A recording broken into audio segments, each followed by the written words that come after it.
ma'am हजिक दुकान की टीम थादरमे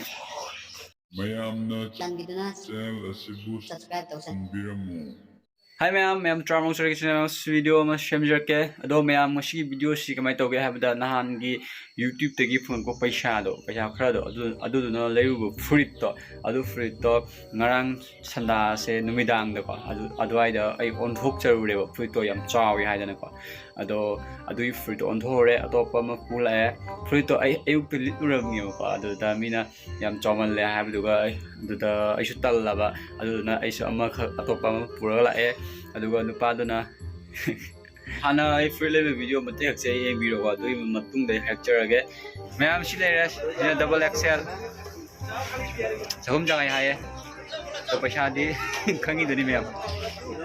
दो जगह में नुपादना पापा ने फुरी से पी बगांदा नहीं फुरी से लिट लुरबा ऐना अयुक्ता अमुक लिट लुरे अदुदगी अमुक Chaware Meena ngang ayam lo थो थंबनी हायरबा मासे मनम नंबजगी फुरी तो अदुदगी ए परफ्यूम कापगा लिटपनी न परफ्यूम मनम कर नमेबा दो नुपादा इमाना बोयबनी ना मा नोगा होय फरे अदुदगी कई उपाय ले हारे अदो इमाना अतोप फुरी म पुरो अना ए फुरी अतोप म पुला एबको अदो ए मैम दो चरके सी फुरी च फजबरा है तो मैम हाबिरमो आहाबदुदी मैम उगरे सिना मु अतोप अनोबनी बको दो येंगसी मैम सिले फुरी दो फुरी से मये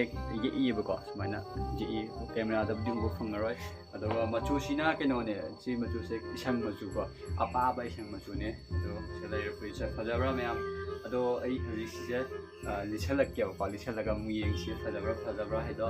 मैम बिरमंगा मैम दो सिले फुरी से लिसले अदो फुरी से आइवंदा पक्चबरा कमाय तोय हायो आइदी चंगे पाबनी ने को yam paba malaba natoga machu sega chanabra do haibiramo yam nushi mayam gi nushi ba mayam na ibu nushi be de montais maya free to labor ngamne ba yam nushi biram di nushi bidam nushi bidam dradi ayas maya free to labor ngammo ya ba sigang international te ne YouTube to podagi pochai mayam ma phange ga mayam sini free che अदो फजबरा ma'am comment box ता हाइबिरमो मथंग दसु अदुम नुशिबिदना लेबिगनी हाय थाजाबा थमजरी दो ma'am चले दुकान ले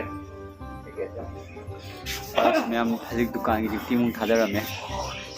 ma'am सी यो समाय तवरी फजबरा सी पोसे lossy हातन गे मंग लिक जिजुने लिक ने चिंथाना मैम सी ने फ्रिसे दो सा तक पाबिना क थिबा मान दो सिनी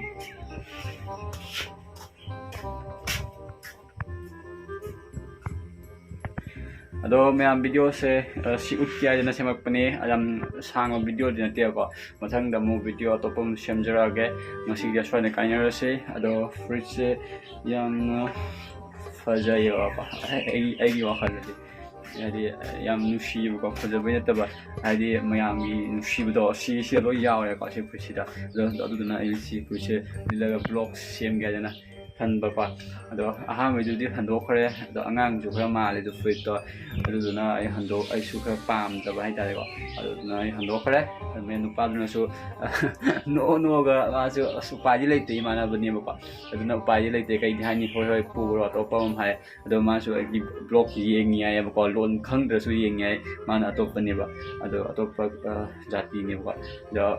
ado na ma yam harau na pire si le ga blog na mo hai ma na ado si namme ngasi de yam phajai phajai haibiramo ado bye bye ngasi soy de kanyar se